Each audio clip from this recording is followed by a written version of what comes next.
Hey guys, RJ, CNC Metalworks. Thanks for watching another one of these videos. I've been doing this pretty much my whole life, but it's kind of fun doing this part and sharing with y'all, and if it helps out one person, it's worth it. So,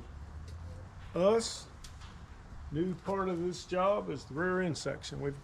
Last video we showed you a whole bunch of the front end stuff and tied them through the frame, and as you see this thing develop, we want to show you how we kind of go about with some hand tools and simple measurement devices and a little degreeing and phasing, putting this thing where we want it to be. We'll jig the whole thing up, and then toward the end of the video you should be able to see the suspension stuff that goes in that we have planned for it. And our goal is to make a roller, get it off this frame jig and start having fun with the body. All right, here we go. You can get a little crazy at the back end over what we call the kickups over the axle. Speedway, Summit, jigs, a lot of different versions. These are really cool, very affordable in the nature of the expense of a frame from anybody. But what's really cool about these is they're mandrel bent. They take a lot of the headache out of you. And we just simply come up with an easy way to do the geometry on them. I actually use the shop, nice square shop rail, or anything you can find square, welding table, whatever you got to do square. We'll jig in some pieces. We're gonna make this one unit, and then we're going to apply the whole unit in where it goes. So we'll always know where baby trimmed or baby X, so it's perfectly square. It'll be level, it'll be set. As we carry through the video, we'll show you how we proceed, how we pull this off for this cool little project that's going to have one sweet frame. All right, guys, got both our rails here for the back end of the project. Little old carpenter square. You can use a big carpenter square, all kind of things, just as long as you get a decent right angle. All we're going to do is kind of make that first one happy, and then we'll pre-cut a couple pieces. This will keep the frame square, keep it honest. We know our frame gap is 30 inches in the rear, all the way down the line. We're going to keep running with it like a choo-choo train.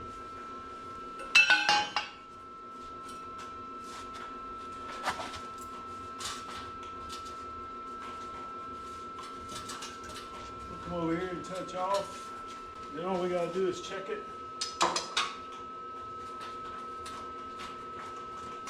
Boom, square.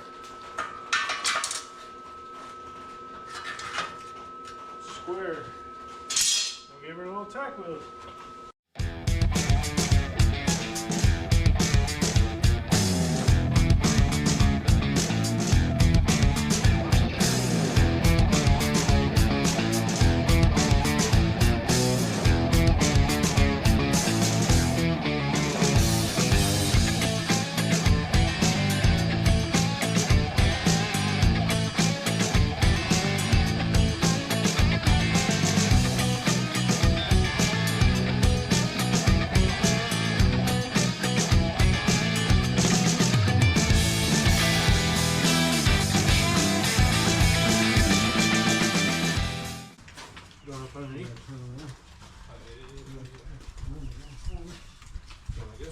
Yeah, just gonna try to get it in. Set it on the rear end and keep going.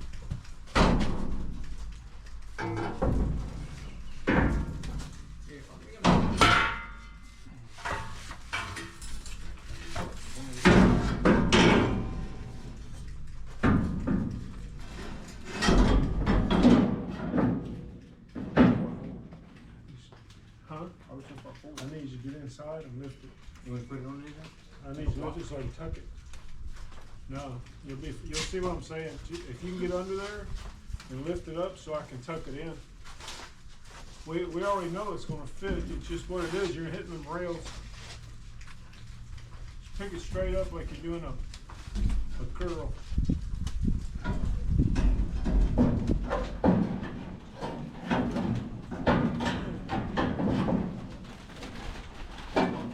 Good? We gotta make it cut.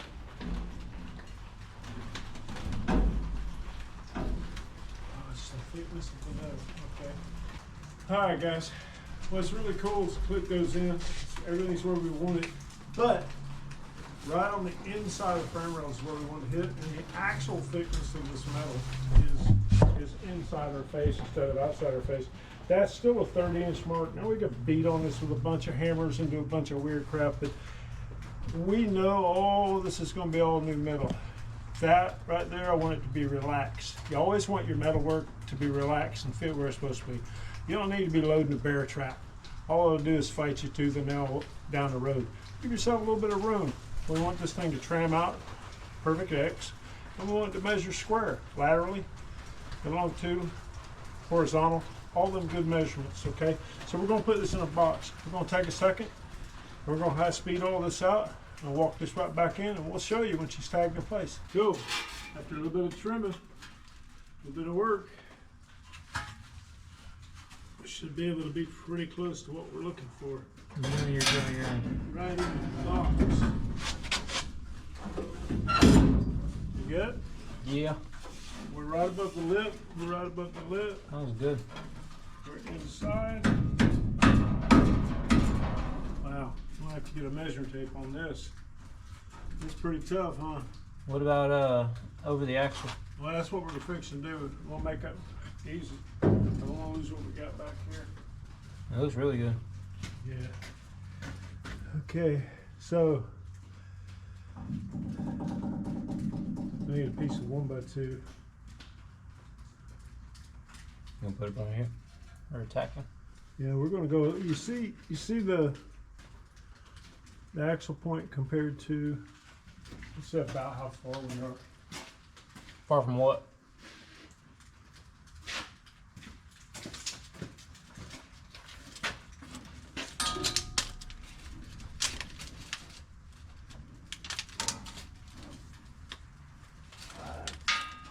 You go up. That's where it's We're at. gonna put two little 1-inch spacers in right on top. That's what we're gonna do. Matter of fact, we'll do 2-inch.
We made our back a little tie piece in, but on purpose, a little bit of integral work. As this thing gets boxed in, one of my favorite things is CAD design, cardboard auto design, right here. Everybody does it. It's a whole lot cheap and the way to make it work. But the neat thing about something simple is a 3-inch wide piece. That becomes our frame width piece, so we can use it for anything. And we've got this weird kind of deal in here.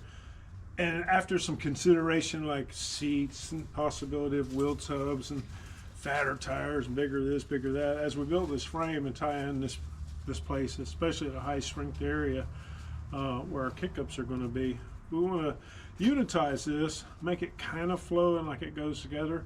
If we go all the way full length, we come way in here and encroach on our seat. If we actually go with measurement off this piece that we put in, that we've kicked out a little bit further, we've created this notch device here, and then that gives it a funny little hiccup. So honestly, what I tend to do is I'll find a give or take about halfway. As you can see how long this line is, way out here. And I just kind of find a happy medium. And we've got our seat marker over here where it used to be. So we chose, and you can pick and choose, there's nothing perfect about it, but we chose 3.5 inches from the end of the frame rail that's in the frame jig. And just by squaring that off, we'll go to this point here, and we're going to go past, and this is just a mock-up or a mimic of our frame material, our 2x3 material that we've been building the whole frame in, so at least have that continued line. So on the inside of this, just a simple mark, boom, and we can continue on, and we know this is where it's going to set at. We also know that piece will tie in almost like a joint.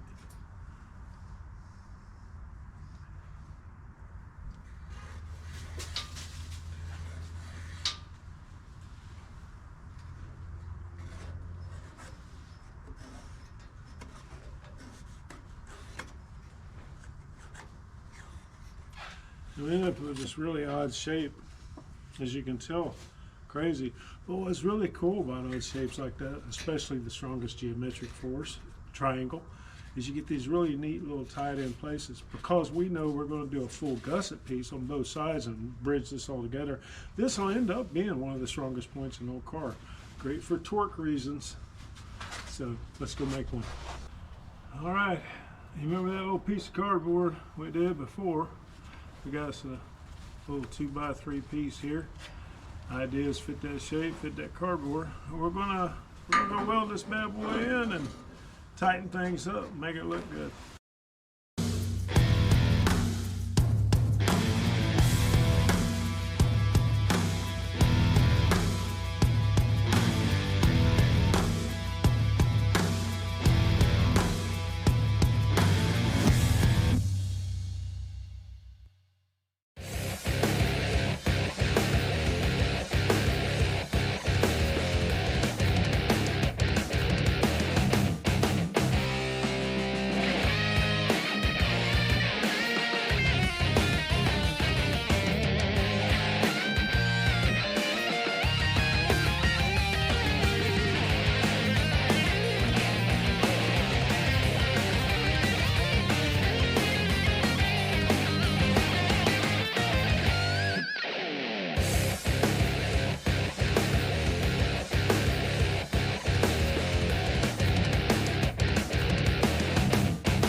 This is some of the gussets we're putting in. You guys want to run just a little extra in some of these lines. And like I explained before, it's another full perimeter build, unibody, true unibody.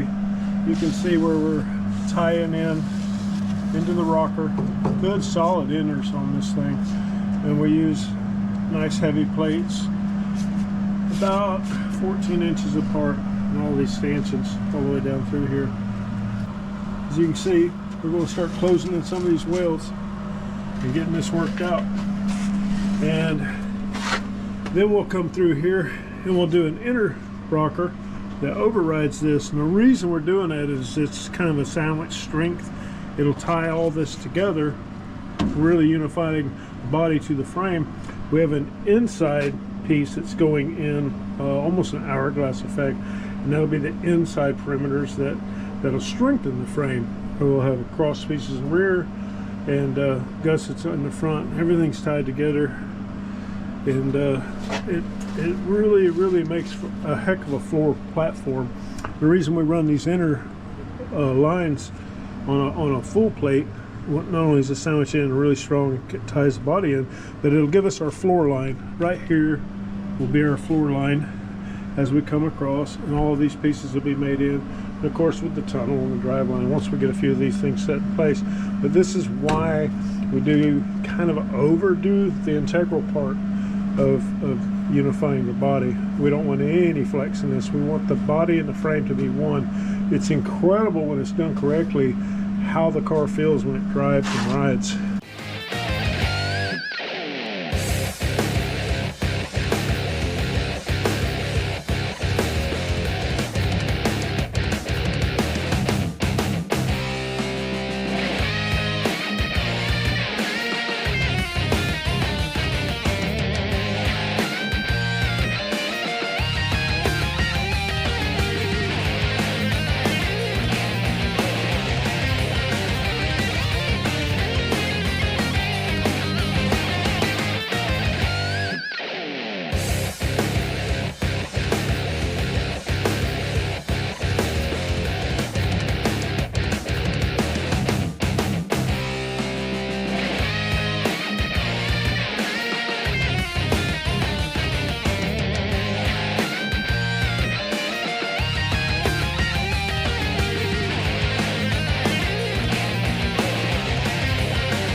Okay, this is our cross piece.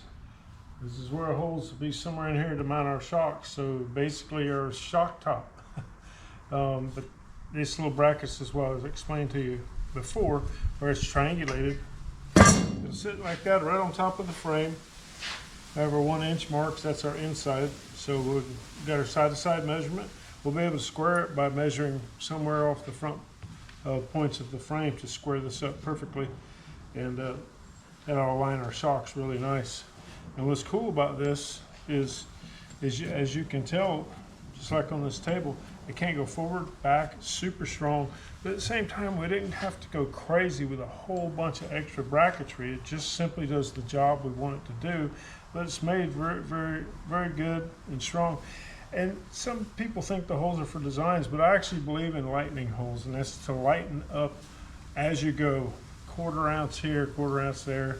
In a period of a long, long project, you're talking about pounds and pounds and pounds of a very strong carb, but being much lighter to run down the road. So win-win.